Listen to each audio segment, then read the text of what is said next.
નમસ્કાર, મુદ્દાની વાત જોવાની શરૂઆત આપ કરી ચૂક્યા છો। હું છું આપની સાથે વિકાસ મકવાણા અને હું છું આપની સાથે દીપિકા। મુદ્દાની વાતમાં આજે ફરી એકવાર વાત કરીશું મિડલ ઈસ્ટના આ યુદ્ધ વિશે, કારણ કે આ યુદ્ધ ફક્ત 3 દેશોની સામસામે છે, પણ એની અસર આ દુનિયાભરમાં જોવા મળી રહી છે અને ભારતમાં પણ તેની અસર જોવા મળી રહી છે। ભારતમાં જે તેલના ભાવ હોય, પેટ્રોલ ડીઝલના ભાવ હોય કે પછી એલપીજી ગેસ, તેને લઈ ચિંતાનો દોર શરૂ થઈ ચૂક્યો છે। એટલા માટે જ કેન્દ્ર સરકારે આજે મોટો નિર્ણય લીધો છે।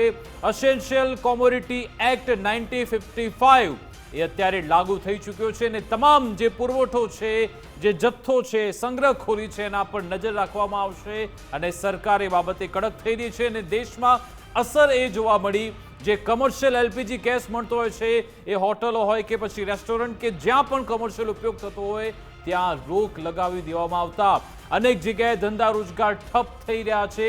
જો કે સરકારનું લક્ષ્યાંક એક એ છે કે દરેક ઘરમાં રાંધણ ગેસની બોટલ પહોંચે, એ માટે પ્રાથમિકતા સાથે અત્યારે સરકાર આગળ વધી રહી છે અને એલપીજીના પ્રોડક્શન પર પણ ભાર મૂકવામાં આવ્યો છે। ગુજરાતમાં પણ આશ્વાસન આપણા મંત્રી ઋષિકેશભાઈ પટેલે આપ્યું છે કે દરેક ઘર સુધી રાંધણ ગેસની બોટલ પહોંચે એ માટેના પ્રયત્ન છે, પણ જે કમર્શિયલ ગેસમાં ખામી આવી રહી છે, એમાં જે વિક્ષેપ આવી રહ્યો છે, એનું શું, એ વિશે પણ આપણે ચિંતા કરવી પડશે। હવે આ યુદ્ધ વિશે વાત કરીએ। યુદ્ધ 11મા દિવસમાં અત્યારે પહોંચી ગયું છે। 11મા દિવસે હજુ પણ ડોનાલ્ડ ટ્રમ્પ ન અમેરિકા ન દુનિયાને સમજાવી શક્યા છે કે આ યુદ્ધની શરૂઆત એમણે કેમ કરી, તેમનો હેતુ શું હતો। રોજે રોજ એમની ગોલ પોસ્ટ બદલાઈ રહી છે। ક્યારે કેમ કહે છે કે આમાં અમે કોની જોડે વાત કરીશું, આખું ઈરાન નેસ્તનાબૂદ થઈ ગયું છે અને હમણાં જ એમણે ફોક્સ ન્યૂઝ સાથે વાતચીત દરમિયાન કહ્યું છે કે હજુ પણ ઈરાન સાથે વાતચીત સંભવ છે। એમના રક્ષામંત્રી એમ કહી રહ્યા છે એમણે આજે એક મોટી ચેતવણી ઈરાનને આપી દીધી છે। આખરે આજે અમેરિકાએ શું ચેતવણી આપી છે એ વિશે પણ અમે વાત કરવાના છીએ। સાથે સાથે ઈરાને એક નવો જ મોરચો ખોલ્યો છે સ્ટ્રેટ ઓફ હોર્મુઝને લઈ। હોર્મુઝને લઈ ઈરાનનો દાવો એમ છે કે અમે હવે અહીંયા એક ટેરિફ લગાવવા જઈ રહ્યા છે। આખરે આ ટેરિફને લઈ ઈરાને શું નવી રણનીતિ અપનાવી છે એ વિશે વાત કરીશું। આ બધાની વચ્ચે ઇઝરાયલ એક લક્ષ્યાંક સાથે આગળ વધી રહ્યું છે કે જે પણ નવી લીડરશિપ આવે એને અમે ખાતું બોલાવીશું અને નવા લીડર મોસ્તુબા ખામેનીની પાછળ ઇઝરાયલ કેવી રીતે પડ્યું છે એ વિશે પણ વાત કરીશું। અને આ બધાથી એક ચિત્ર એ ઉપસી રહ્યું છે કે ડોનાલ્ડ ટ્રમ્પ આ યુદ્ધમાંથી બહાર નીકળવાનો પ્રયત્ન કરી રહ્યા છે। એમને રસ્તો નથી મળતો, જાણે કે પોતે ચોકઅપ થઈ ગયા છે, ગળાની ફાંસ બની ગયું છે આ ઈરાનનું યુદ્ધ, એવું લાગી રહ્યું છે। કેવી રીતે ડોનાલ્ડ ટ્રમ્પ આમાંથી બહાર નીકળવાનો પ્રયત્ન કરી રહ્યા છે, મિડલ ઈસ્ટના દેશો આખરે એમનું આ યુદ્ધ, આ સ્થિતિ પર શું રૂપ છે એના પર નજર છે ને આશ્ચર્યજનક રીતે તમે જુઓ, મોસ્તુબા ખામેની જ્યારથી એમને ત્યાંના સુપ્રીમ લીડર તરીકે સીધી રીતે સત્તાવાર જાહેરાત થઈ, હવે તેમને અલગ અલગ દેશો સમર્થન પણ આપવા લાગ્યા। મિડલ ઈસ્ટના દેશો પણ શુભકામના પાઠવી રહ્યા છે। ગઈકાલે આપણે રશિયા, ચાઇનાની તો વાત કરી હતી, આજે તુર્કીએ, ઓમાન અને પાકિસ્તાન એમણે પણ હવે સીધી રીતે સમર્થન આપી દીધું છે અને કહ્યું કે મોસ્તુબા ખામેની ઈરાનને શાંતિ અને વિકાસના પથે લઈ જશે। એક આ રણનીતિ ચાલી રહી છે, એટલે કે રોજે રોજ યુદ્ધના ડાયમેન્શન બદલાઈ રહ્યા છે। ઇઝરાયલના પોતાના અલગ અલગ ઓબ્જેક્ટિવ હેતુ છે, અમેરિકા ડોનાલ્ડ ટ્રમ્પના પોતાના ઓબ્જેક્ટિવ હેતુ છે। ઈરાન હવે કહી રહ્યું છે કે જ્યારે અમે અમારા સુપ્રીમ લીડરને ગુમાવ્યા છે તો અમે હવે યુદ્ધ ભલે તમે શરૂ કર્યું હોય પણ પૂર્ણ અમે કરીશું, તેવો દાવો ઈરાને ઠોક્યો છે। સામે દાવા પ્રતિદાવા ખૂબ થઈ રહ્યા છે, પણ નુકસાન આખી દુનિયાને થઈ રહ્યું છે। સમજવાનો પ્રયત્ન કરીશું કે આખરે આમાં હારી કોણ રહ્યું છે, જીતી કોણ રહ્યું છે। શું આમાં કોઈ એક દેશ જીતી રહ્યો છે કે હારી રહ્યો છે, કે પછી માનવતા હારી રહી છે, કે પછી આ ફક્ત હથિયાર બનાવતી કંપની એ જીતી રહી છે, એ જ સમજવાનો પ્રયત્ન કરીશું, વિશ્લેષણ કરીશું। થોડી જ મિનિટોમાં ડિફેન્સ એક્સપર્ટ પણ આપણી સાથે જોડાશે, એમની સાથે આ તમામ બાબતે ચર્ચા કરીશું। દીપિકા, એટલે કે આ યુદ્ધમાં અત્યારે વિશ્વમાં હાહાકાર મચી ગયો છે, પરંતુ સૌથી મોટો દાવો એ થયો છે ઓપન સોર્સ ઇન્ટેલના હવાલાથી એક સૌથી મોટો દાવો થયો છે। ગુજરાત ફર્સ્ટનું બઝર વાગી ચૂક્યું છે અને સૌથી મોટા સમાચાર એ મળી રહ્યા છે કે ઇઝરાયલના ટાર્ગેટ પર છે ઈરાનના નવા સુપ્રીમ લીડર। ઓપન સોર્સ ઇન્ટેલના હવાલાથી આ સૌથી મોટો દાવો થઈ રહ્યો છે કે ઇઝરાયલના ટાર્ગેટ પર છે ઈરાનના નવા સુપ્રીમ લીડર। ગમે ત્યારે આઈડીએફ કરી શકે છે મુજતબા ખામેની પર હુમલો।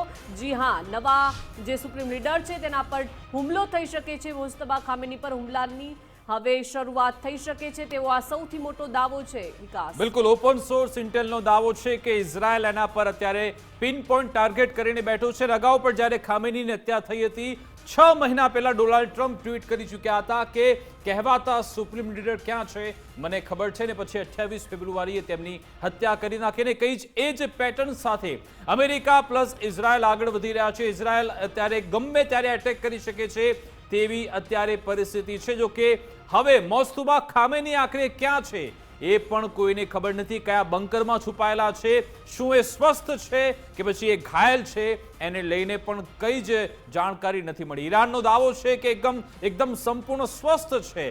જો કે એ ક્યાં છે, કઈ સ્થિતિમાં છે કોઈને ખબર નથી, પણ ઇઝરાયલ એમનો પીછો કરી રહ્યું છે એક વાત નક્કી છે. આ સાથે બીજા મહત્વના સમાચાર મળી રહ્યા છે અમેરિકા તરફથી જે રોજ મોટા નિવેદન આપવામાં આવે છે. આ સાથે બજેટ સાથે સમાચાર જોઈશું. અમેરિકાના રક્ષા મંત્રી તરફથી આજે મોટું નિવેદન આપવામાં આવ્યું છે. અમેરિકાના રક્ષા મંત્રી છે પીટ હેક્સેટ, જેમણે કહ્યું આજે રાત્રે અમે ઈરાન પર મોટો હુમલો કરીશું અને કહ્યું કે ઈરાન ખરાબ રીતે યુદ્ધ હારી રહ્યું છે. મિડલ ઈસ્ટમાં ઈરાન અલગ થલગ પડી ગયું છે. સાથે સાથે એમ પણ કહ્યું કે દુશ્મનનો સંપૂર્ણ પરાજય જ્યાં સુધી નહીં થયા ત્યાં સુધી અમે પીછેહટ નહીં કરીએ. એમણે બીજી વાત એ પણ કરી કે આ વર્ષ 2003 નથી. એમણે કહ્યું કે આ ઓબામા કે પછી બુશનો યુગ નથી. એમણે કહ્યું કે આ ડોનાલ્ડ ટ્રમ્પનો યુગ છે. અમે પીછેહટ કરવાના નથી અને સીધી ચીમકી એ પણ આપી કે આજે વિધ્વંસક પ્રહાર અમે ઈરાન પર આજે ફરી એકવાર રાત્રે કરવા જઈ રહ્યા છે. તમને યાદ હશે કે શનિવારે પણ કંઈક આવી ધમકી અમેરિકાએ આપી હતી અને ઈરાનની જે ઓઇલ ઇન્ડસ્ટ્રી છે, મુખ્ય ઓઇલનું સંરક્ષણ કરનાર જે ડેપો છે ત્યાં એટેક કરવામાં આવ્યો હતો અને આજે ફરી એકવાર આવી ધમકી અમેરિકાના રક્ષામંત્રી આપી છે. શું કહ્યું અમેરિકાના રક્ષામંત્રીએ એ પણ સાંભળી લઈએ. Do so. We will not relent until the enemy is totally and decisively defeated. But we do so on our timeline and at our choosing. For example, today will be yet again our most intense day of strikes inside Iran. The most fighters, the most bombers, the most strikes. Intelligence more refined and better than ever. So that's on one hand. On the other hand, the last 24 hours have seen Iran fire the lowest number of missiles they've been capable of firing yet. Just the bifurcation, just the trend lines that we talked about on our first briefing.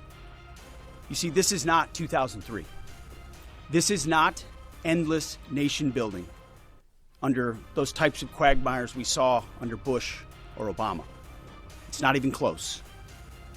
તો બે વાત રક્ષામંત્રીએ કરી કે એક તો આજે રાત્રે Iran પર જોરદાર એટેક કરીશું ને આ 2003નો સમય નથી, ના બુશનો સમય છે, ના ઓબામાનો સમય છે, આ ડોનાલ્ડ ટ્રમ્પનો સમય છે, એવી વાત પણ તમે જો રક્ષામંત્રી જાહેર મંચ પરથી કરી રહ્યા છે. અને આપણે વિશ્લેષણ કરવાના છે. આપણી સાથે ગેસ્ટ પેનલ જોડાઈ ગઈ છે, એનાથી આપણે ઇન્ટ્રોડ્યુસ કરાવી દઉં.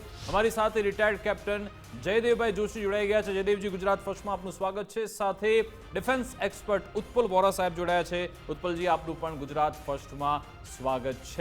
આપની પાસે આવું પહેલા એક બીજા મહત્વના સમાચાર મળી રહ્યા છે, એના પર નજર કરી લઈએ. ટ્રમ્પે જે ટેરિફ લગાવ્યો છે ને એના જવાબમાં જે ઈરાન નવી રણનીતિ ઘડી રહ્યું છે, ઈરાન પણ હવે ટેરિફ લગાવવાના મૂડમાં છે.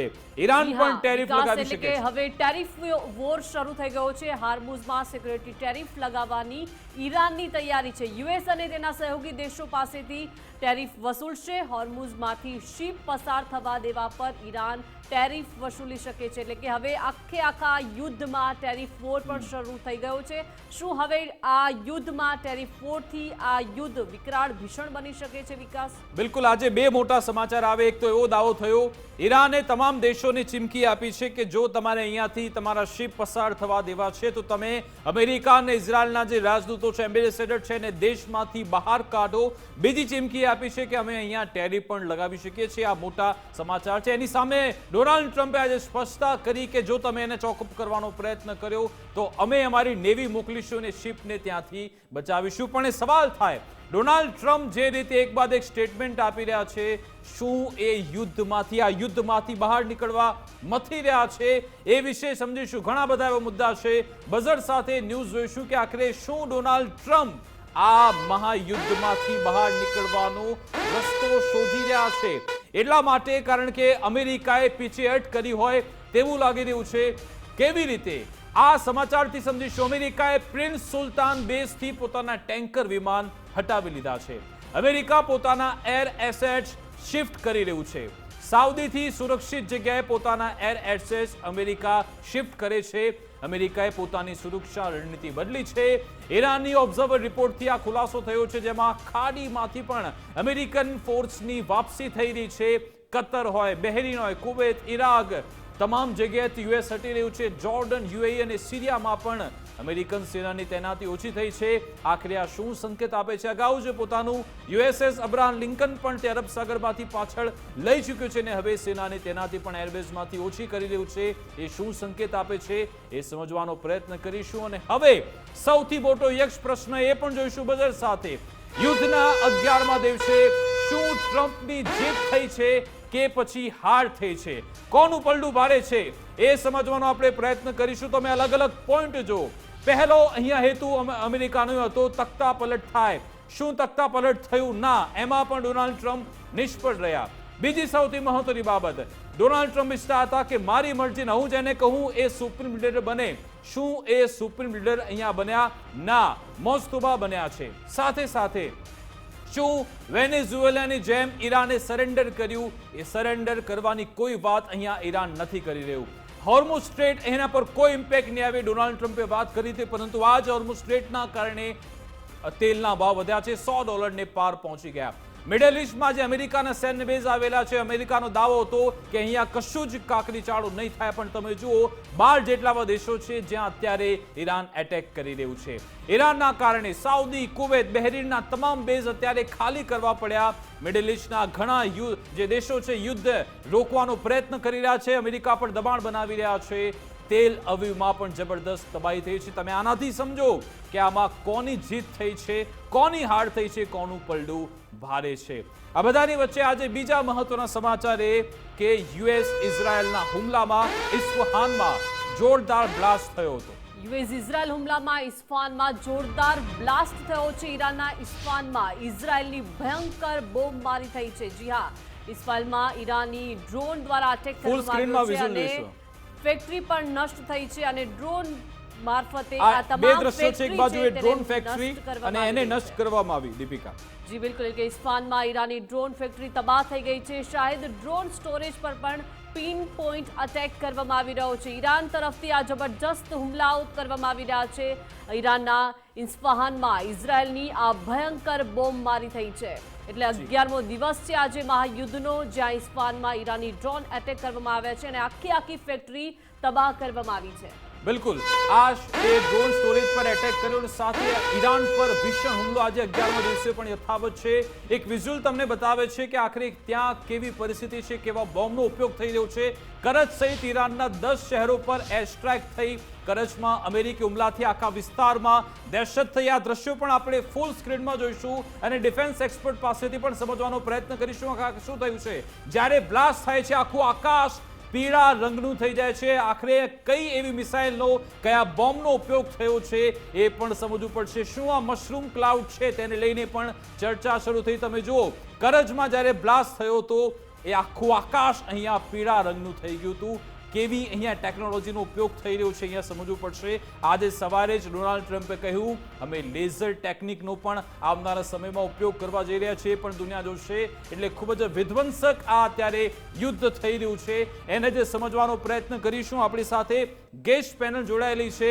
સૌપ્રથમ ઉત્પલ સાહેબ, આપની પાસે આવવા માંગીશ કે પહેલા તો આ વિડીયો પણ આપની પ્રતિક્રિયા લઉં કે આ ખૂબ જ વાયરલ થયો છે. કરજ શહેરનો વિડીયો કહેવામાં આવી રહ્યો છે, જ્યાં એક બ્લાસ્ટ થાય અને આખું આકાશ પીળા રંગનું, ઓરેન્જ કલરનું થઈ જાય છે. એ શું સૂચવે છે? કેવી તબાહી અહીંયા થઈ રહી છે? જે રીતે જે વિડીયો બહાર આવી રહ્યો છે એ જોતા ઇટ ઇઝ એબ્સોલ્યુટલી ક્લિયર છે કે જે જાતની ટેકનોલોજી યુઝ કરવામાં આવી છે એ ડીપ પેનિટ્રેશન અને ગ્રાઉન્ડ બ્રેકિંગ ટેકનોલોજી યુઝ કરી છે.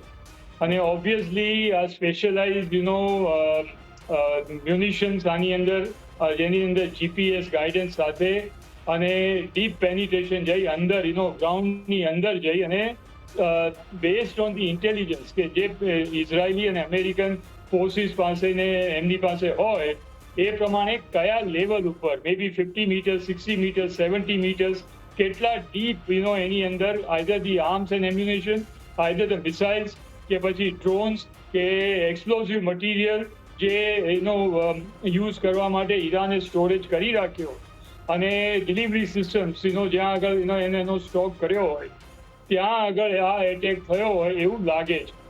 અને alternatively there is also a possibility કે નોટ ધ ફિસાઇલ મટીરિયલ પણ ધી અધર જેને ન્યુક્લિયર ફિસાઇલ મટીરિયલને એનરિચ કરવા માટેની બીજી જે બધી ટેકનોલોજી જોઈએ એ પણ ત્યાં આગળ સ્ટોરેજ કરી હોય અને એના ડ્રમ્સ ને બધું જો ત્યાં જો સ્ટોર થયું હોય તો એની ઉપર પણ આ જાતનો અટેક થાય તો આ જાતના પીળા ક્લાઉડ્સ અને એ પછી થિક સ્મોક એ એમાંથી એમિનેટ થતો હોય છે. At this moment of time it is very very difficult કે એને જજ કરવું. ઓનલી ટાઈમ વિલ સે, કારણ કે બેટલ ડેમેજ એસેસમેન્ટ અથવા તો બોમ્બ ડેમેજ એસેસમેન્ટ અત્યાર સુધી જે વિથ ધી સેટેલાઇટ પિક્ચર્સ અને એના ડિટેલ્ડ એનાલિસિસ હજુ થયા નથી. So we have to wait and watch, કારણ કે આ વોરની અંદર in the clouds of war અથવા તો ફોગ ઓફ વોર જે જાતના ક્લેમ કરવામાં આવે એ કદાચ સાચા હોતા નથી. અને એનો લાઈવ એક્ઝામ્પલ એ જે લાસ્ટ 2025ના જે 12 દિવસનું યુદ્ધ થયું કે જેની અંદર Donald Trump as a president of the United States he came in front of the global TV અને જ્યારે એમણે કહ્યું કે I have obliterated the nuclear programme of Iran, I have annihilated the nuclear program of the Iran. અને માટે જ્યારે Iran માટે એનાઇલેટેડ ને ઓબ્લિટરેટેડ એવા શબ્દો વાપર્યા હોય ત્યારે obviously the GBU-57 the deep penetration bombs from specialized B-52 bombers and B-2 bombers use કર્યા હોય એવું બધા માનતા હતા, પણ એવું થયું નહીં. અને એવું ના થયું માટે 1 વર્ષની અંદર ફરીથી ન્યુક્લિયર પ્રોગ્રામને પાછો પાડવા માટે આ યુદ્ધ કરવા માટેનો સ્ટેટેડ ક્લેમ કરવામાં આવ્યો. માટે let us wait and watch. Damage બહુ ઇન્ટેન્સિવ થયું છે. Everything has blown up. Damage intensive થયું છે ને ઓર વધારે ઉગ્રતાથી આક્રમકતાથી અમેરિકા આગળ વધતું એવું લાગી રહ્યું છે.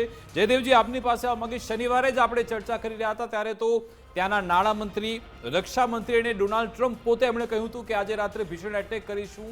આજે વધુ એક ધમકી આપવામાં આવી છે રક્ષા મંત્રી તરફથી, પીટ હેક્સેટ તરફથી, કે આજે પણ એક ભીષણ એટેક અમે કરવા જઈ રહ્યા છીએ. એ વખતે તો એમણે ઈરાનના અર્થતંત્ર પર એટેક કર્યો હતો. એના મુખ્ય જે 3 ઓઇલ ફેસિલિટીઝ છે, 3 મુખ્ય ટાર્ગેટ બનાવ્યા અને એની ઓઇલ ફેક્ટરીને તબાહ કરી નાખી. આજે રાત્રે શું થઈ શકે છે, આપનું આકલન શું છે જો એટેક થાય તો?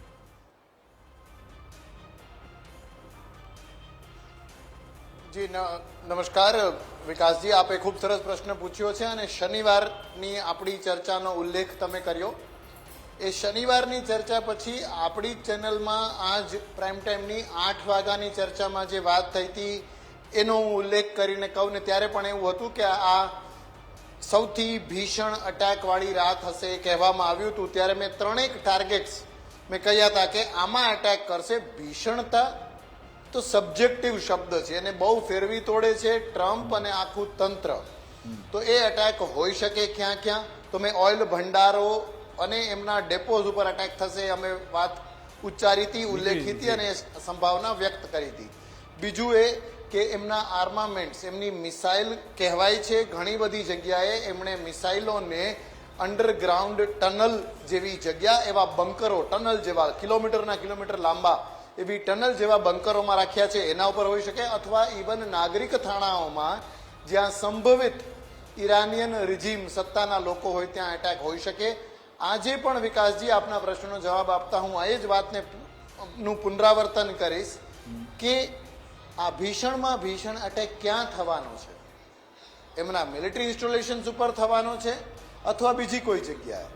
જો મિલિટરી ઇન્સ્ટોલેશન્સ ઉપર થવાનો છે અને એની ભીષણતાની વાત કરતા હોય અને આવું જ 2 સ્વાયત્ત દેશોએ કરવું જોઈએ કે પેલા મિલિટરી ઇન્સ્ટોલેશન્સ ઉપર એટેક થાય, મિલિટરી ઉપર એટેક થાય, નાગરિક થાણાઓ, નાગરિક પુરવઠો પણ ક્રૂડ ઓઇલ ભલે ઈરાનની મિલકત છે, પણ એક નાગરિક પુરવઠા માટે માત્ર ઈરાનને નહીં વિશ્વને એની જરૂર છે. આગળ એની ચર્ચા કરી શકશું વિકાસજી કે આવું કરવાથી ગ્લોબલી ક્રૂડ ઓઇલને શું ચાલી રહ્યું છે. પણ આ પ્રકારનો ભીષણ એટેક થશે, પણ ભીષણ એટેક ક્યાં થશે એ અમેરિકાની સ્ટ્રાઇકિંગ કેપેબિલિટી, ઇઝરાયલની સ્ટ્રાઇકિંગ કેપેબિલિટી ઉપર આધાર રાખે છે, કેટલી માહિતી છે એના ઉપર આધાર રાખે છે. અને જો અમેરિકા ઇઝરાયલની વાત માનીએ કે અમે એમની મિલિટરીને, એમના એરફોર્સને લગભગ ખતમ કરી દીધું છે, તો એ પોતે જ નેગેટ કરી દે છે કે મિલિટરી કે એરફોર્સના થાણા ઉપર તો અટેક થવાના નથી, તો આ ભીષણ અટેક શું નાગરિકના રિહાયશી ઇલાકામાં થશે? એ બધું સબ્જેક્ટિવ છે. પણ આઈ વુડ ઓનલી સે કે આ વોર બરાબર દિશામાં જઈ નથી રહી. કેટલાય નાગરિકો ખતમ થઈ રહ્યા છે, બંને તરફ થઈ રહ્યા છે, કોઈ રીઝન વગર થઈ રહ્યા છે. આ બોમ્બના ધડાકાઓની વચ્ચે પરિવારજનોની એ ચીખ પણ સાંભળવી રહી છે. એકબીજા ચોક્કસ કહેતા હશે કે we need to be together and we will be together. પરિવારોનો આ જ પોકાર હશે. આ યુદ્ધથી માનવતા પણ મહત્વની છે, એ ના ભૂલવું જોઈએ. હું એના પર જ આવી રહ્યો હતો કે આમાં રિસ્પેક્ટેબલ અને ટ્રેન્ડ જીત કોની થઈ રહી છે? તમે માનવતાની વાત કરી ના કરે. જયદેવજી, શું આમાં માનવતા જીતી રહી છે? કોઈ એક દેશ જીતી રહ્યો છે કે ફક્ત ને ફક્ત જે હથિયારો બનાવનાર કંપનીઓ છે એ જ જીતી રહી છે?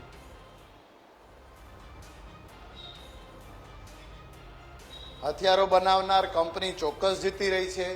પોલિટિકલ એજન્ડા સેટ કરવા વાળા લોકો ચોક્કસ જીતી રહ્યા છે. અને ક્રૂડ ઓઇલ અથવા કોઈ જમીન, કોઈ જગ્યાનું આધિપત્ય, એનાથી પોતાનો સ્વાર્થ સેવવા વાળા લોકો ચોક્કસ જીતી રહ્યા છે. હું જરાય રિપીટ કરીને કહું છું, એવું નથી કહેતો કે ખામેની સારા વ્યક્તિ હતા, દૂધે ધોયેલા હતા, એ રેજીમ સારી હતી. પણ જે બધી જગ્યાએ થાય, જે ઈરાકમાં થવું જોઈતું હતું ના થયું, એ ઇતિહાસમાંથી વિશ્વ કંઈક શીખે. ન્યુક્લિયર કેપેબિલિટી ઈરાન પાસે હતી કે નહીં, પ્રશ્નાર્થ ચિહ્ન છે. એને કમ્પ્લીટલી કોઈએ ચેક કર્યું નથી, એક વાત. બીજી વાત, શું ઈરાન કોઈ એમિનન્ટ એટેક કરવાનું હતું, પ્રશ્નાર્થ ચિહ્ન છે. પેન્ટેગોન, અમેરિકાનો પેન્ટેગોન જવાબ આપે છે કે નજીકના ફ્યુચરમાં આવું કંઈ થાય એવી અમને માહિતી નહોતી. તો પછી આ શું છે? અને જો છે તો આટલા ઊંચા સ્કેલમાં, આટલી વધુ ભીષણતા સાથે કેમ છે? અને એવા સામાન્ય નિયમો પણ જે લડાઈના નિયમો હોય એનું ધ્યાન રાખ્યા વગર કેમ છે? So this all are questions. અને જરાય આ યુદ્ધ જે જરૂરી હોય કદાચ તો ચોક્કસ કરો, પણ યુદ્ધની ભીષણતાને એક સૈનિકથી વધારે કોઈ સમજી ના શકે. એ સમજતા પણ હું એમ કહીશ કે આ યુદ્ધની અનિવાર્યતા ઉપર પણ પ્રશ્નાર્થ ચિહ્ન છે અને કોઈના હિતમાં નથી. અચ્છા ઉત્પલજી, આપનું શું માનવું છે? 11મા દિવસે ડોનાલ્ડ ટ્રમ્પની જીત થઈ છે કે હાર થઈ છે? એમણે જે એમના જે ગોલ હતા એમાં તો એ સક્સેસ નથી થયા. ના સરેન્ડર ઈરાને કર્યું છે, ના એમના મનપસંદ સુપ્રીમ લીડર આવ્યા, ના એ જે રિજીમ ચેન્જની તખ્તા પલટની વાત કરતા હતા, ક્યાંય પણ એ સફળ તો થયા નથી. સ્ટેટ ઓફ હોર્મુઝ એકદમ ફ્રી રહેશે એ પણ લોક થઈ રહ્યું છે. તો આમાં ક્યાંય અમેરિકાની ડોનાલ્ડ ટ્રમ્પની જીત તો દેખાતી જ નથી. એવું કહી રહ્યા છે અમે યુદ્ધ જીતી ચૂક્યા છીએ. See, Vikas, આપણે, we should not lose balance of, in the perspective that, આપણે જે પ્રોજેક્ટ કરી રહ્યા છીએ, આ એક વસ્તુ સમજવાની જરૂર છે કે અમેરિકાએ, અને આ વસ્તુ ખરેખર ઇન્ટરેસ્ટિંગલી બહુ એને સમજવાની જરૂર. 30 વર્ષની મહેનત પછી અમેરિકાએ ગલ્ફ અને મિડલ ઈસ્ટ અને જે ગલ્ફ રિજિયનની અંદર, જે આરબ કન્ટ્રીઝની અંદર મોસ્ટ એડવાન્સ યુએસ બેઝિસ બનાવ્યા હતા. એની પાછળ ગલ્ફ રિજિયનને ટોટલી પોતાના અંગૂઠા નીચે રાખવા માટેનો એનો હેતુ હતો, એનો ઓબ્જેક્ટિવ હતો. અને જ્યારે ઇઝરાયલે જ્યારે લાસ્ટ વોર ઇઝરાયલ લડ્યું, એ 1971ની યોમ કિપુર વોર લડ્યું. એ વખતે આ ગલ્ફ કન્ટ્રીઝ દોડ્યા અમેરિકા પાસે ગયા અને એમને કહ્યું કે વી નીડ યોર પ્રોટેક્શન. તો અમેરિકાએ કહ્યું અમે પ્રોટેક્શન આપીએ, પણ તમારે અમને પેટ્રો ડોલર્સ આપવા પડશે. અને એ પેટ્રો ડોલર્સની અગેન્સ્ટ અમેરિકા ધનવાન થતું ગયું અને અમેરિકાની અંદર અમેરિકા એને પ્રોટેક્શન આપ્યું. આજે એ સિચ્યુએશન આવી છે કે 30 જેટલા દેશ હવે અમેરિકાને કહી રહ્યા છે કે તમારે લીધે અમારી બરબાદી થઈ રહી છે, અને માટે please vacate our country, vacate your bases. અને જે ગલ્ફ કન્ટ્રીઝ છે એ લોકોને રિયલાઇઝ થયું છે કે રિજિયોનલ ઇન્સ્ટેબિલિટી અહીંયા વધી રહી છે અને ઈરાન જો આ વોર કન્ટિન્યુ કરશે તો અમારું પણ ડિસ્ટ્રક્શન થશે, સિવિલ ડિસ્ટ્રક્શન થશે અને સાથે સાથે અમેરિકન બેઝિસ તો ઓલરેડી ડિસ્ટ્રોય થઈ રહ્યા છે. Heart system, Patriot, phase array radars, fifth fleet નું બેરિંગ, હેડક્વાર્ટર્સ, આજે સમાચાર આવ્યા કે અમેરિકાની ડિફેન્સ સિસ્ટમ નબળી પડી રહી છે એટલે સાઉથ કોરિયાથી એ સિસ્ટમ મંગાવવાના છે, એવા પણ આજે સમાચાર છે. મારે જાણવું છે કે શું ડોનાલ્ડ ટ્રમ્પ હવે પીછેહટ કરી રહ્યા છે અથવા તો નીકળવાનો પ્રયત્ન કરી રહ્યા છે? આજે જે સમાચાર આવ્યા કે પોતાના એર એસેટ્સ ત્યાંથી હટાવી લેવા, સાઉદી, બહેરીન, કુવૈત ત્યાંથી પોતાની સેના ત્યાંથી હટાવવા લાગવી, ત્યાંથી તમામ જે એમના ટેન્કર પ્લેન છે પણ હટાવવા લાગ્યા છે. આ એ સંકેત આપે છે. સાથે આજે ફોક્સ ન્યૂઝ સાથે વાતચીત કરતા એમણે એમ પણ કહી દીધું કે ઈરાન સાથે વાતચીત સંભવ છે. 11મા દિવસે એમણે વાત કરી. શું હવે પીછેહટ કરવા લાગ્યા છે? હવે થોડા નરમ પડ્યા છે ટ્રમ્પ, એવું લાગે છે આપને? ના, વિકાસ આ જાતનું જ્યારે રિજિયોનલ વોર હોય અને ધેટ વોર કે એ પણ બાજુ યુદ્ધ છે ટ્રાન્સ એટલાન્ટિક અને અમેરિકા જે લડી રહ્યું છે એ હજારો માઇલો દૂર લડી રહ્યું છે. માટે જો લોકલ રિજિયોનલ સપોર્ટ અને અલાઇઝનો સપોર્ટ ના હોય તો એ બહુ એ વોરને પ્રોગ્રેસ કરવું એ બહુ ડિફિકલ્ટ છે. સાથે સાથે ઈરાન જેવા કન્ટ્રીને ડોનાલ્ડ ટ્રમ્પે અને એના પેન્ટેગને ટોટલી એને મિસજજ કરેલો છે અને દે થોટ કે જો વેનેઝુએલામાં જે થયું એ જો અહીંયા અમે રિપીટ કરી શકીશું, જે ના થયું. માટે જ્યારે regional balance of power goes against you, Israel does not have any capacity on its own to take the war to Iran. ઈરાનની જે સામે ઇઝરાયલ વોર કરી રહ્યું છે, it is only piggybacking અને it is only at the cost of America. માટે અમેરિકાની અંદર પણ એના સેનેટર્સ, કોંગ્રેસ, સ્ટ્રેટેજિક થિંક ટેન્ક એ બધાએ પેન્ટેગન અને યુએસ એડમિનિસ્ટ્રેશન પર પ્રેશર મૂકી રહ્યા છે that why are you fighting somebody else's war? અને જ્યારે આટલું ડિસ્ટ્રક્શન થયું છે અમેરિકન બેઝિસ ને આખા all over the gulf region, આ વોર સસ્ટેન કરવી એ યુએસ માટે on A long term A possible નથી, ઇવન જો કરવી હોય તો. પણ એક વસ્તુ એટલા માટે જ એમાંથી બહાર નીકળવાનો પ્રયત્ન કરી રહ્યા છે.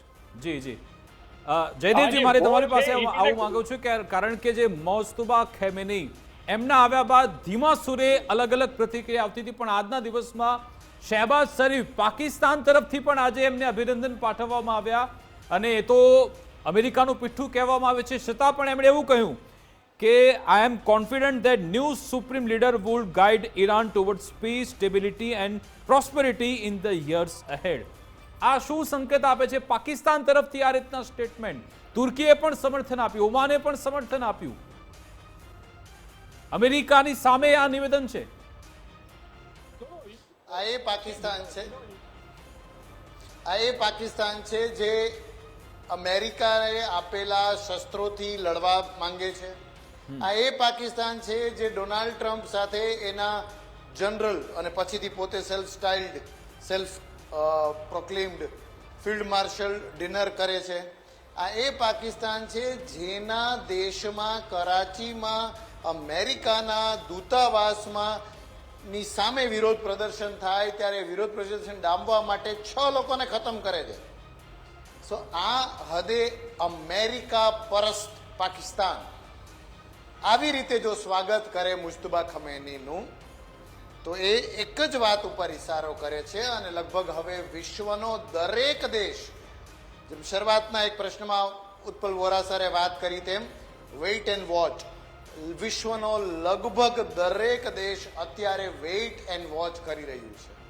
એ વેઇટ એન્ડ વોચ એ કરે છે કે જો આવી રીતે અમેરિકા પોતાની લડાઈને ડાયલ્યુટ કરે, પોતાના વોર ઓબ્જેક્ટિવ્સને બદલે, ટેરિટોરિયલ ગેઇનની વાત ઇઝરાયલને મૂકીને પોતે એક્ઝિટનું વિચારે, અને એ અમેરિકા જે પહેલા એમ કહેતું હતું કે there is no point of discussion, કે ઓમાને બહુ પ્રયત્ન કરી લીધા, હવે ડિસ્કશન નહીં થાય, નવો સુપ્રીમ કમાન્ડર અમારી ઈચ્છા વગર આવશે નહીં, એ અમારા ટાર્ગેટ ઉપર હશે, અમે કોઈ વાત નહીં કરીએ. જો વાત કરવા તૈયાર હોય તો જે લડાઈના પરપેટ્રેટર્સ ખુદ જો આ કરવા તૈયાર હોય તો કોઈ પોઈન્ટ નથી એક પોતાના દેશનું હિત ઈચ્છનાર રાજવી કે રાજસત્તા કે રાજપ્રમુખોનું કે એ સામેની લડાઈ લડે.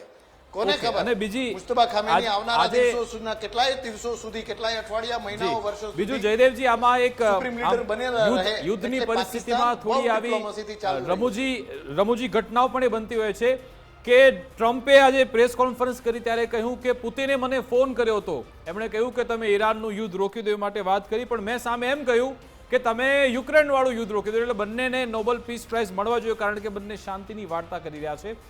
આમાં હવે ઉત્પલજી આપની ક્લોઝિંગ કમેન્ટ, આપ આમાં એન્ડ ક્યાંય જોઈ રહ્યા છો ખરા કે હજુ આગળ ઓર વધી રહ્યું છે? આપને ઉત્પલજી, મને પણ એ સવાલ છે, આપનું પ્રિડિક્શન શું કહી રહ્યું છે? બંને દેશ વચ્ચે શાંતિ કરાર શક્ય છે?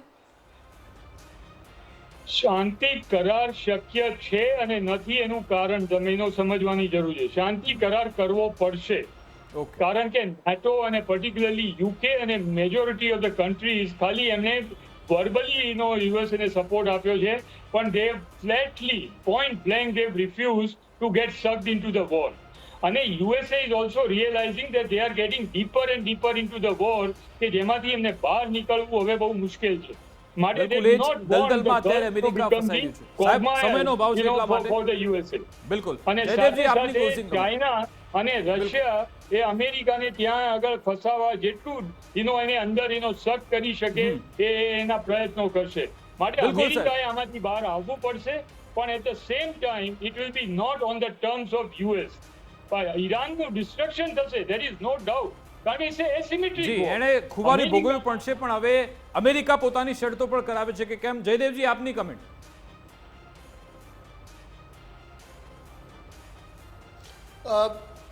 આપના પ્રશ્નમાં કદાચ આપની વાતનો જવાબ છે વિકાસજી, કે દરેક દેશ, ઈરાન હોય તો ઈરાન, ઇઝરાયલ, અમેરિકા, અને દરેક દેશ પોતે પોતાના વખાણના મોડમાં જતું રહેવાનું છે.